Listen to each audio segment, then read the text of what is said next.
Hey, shut up. We are back with another video. Bongani Ntanzi, I think he should be released from prison because it's clear that he is innocent. Bongani Ntanzi did not participate in the deletion of Senzo Meyiwa. Bongani Ntanzi is innocent. He was only kept in prison based on a fake case, which is an Ngoma case.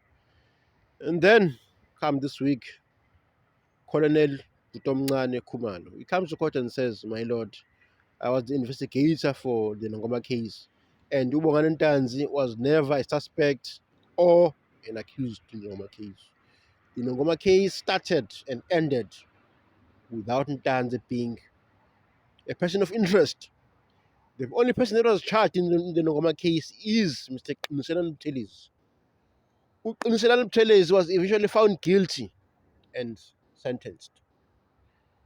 And ukuthi ulendaba le uGininda no Sergeant Mogala bayithatha kuphi ukuthi Ntanzi was involved. It is a creation by them just to make sure that Bongani Ntanzi was kept in prison for a long time while they were busy cooking the docket, where we were told that there were intruders that entered the house emzini kaKhumalo where Senzo was shot. That docket was clearly cooked because now the police officers that are coming before court are contradicting Brigadier Gininda and his cronies. Remember, last week we had Ule Shaban, who told us that Constable Zungu lied under oath and that Brigadier Gininda and Baloyi tried to force him to change his statement. So that is cooking. So this week, we were to Uputom Dala or Uputom Ngane otherwise. It says, my lord, angazi lutho ngoba Ntanzi. So why was Ntanzi's name being mentioned by Brigadier Gininda? I think Gininda they saw, okay, Ntanzi is from Nongoma or wherever. Let's go and just check there which cases are there.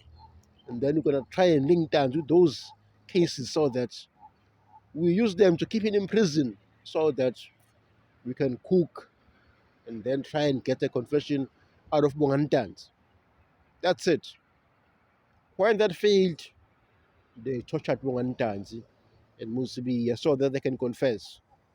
And then in that confession, Ntanzi was implicated as well as other guys that before court. But the same confession had to be done again before Magistrate Cronje. Why would the confession be done for the second time? Clearly, the state had forgotten some lies in the first confession, so they had to do the second confession before Magistrate Cronje, just to make sure that they cover all their bases. They put all their lies there. That's it. So that is how you see it. This is a cook case. It's got two confessions from one accused.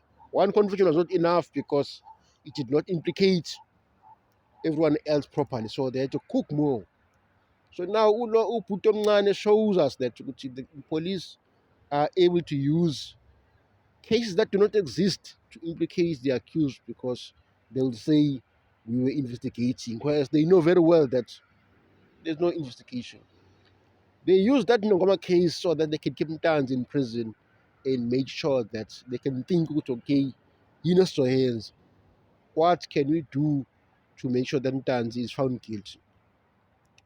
They then realize that, okay, this is Nongoma case. We can also find a lawyer by the name of Ngiako and say he's Ntanzi's lawyer.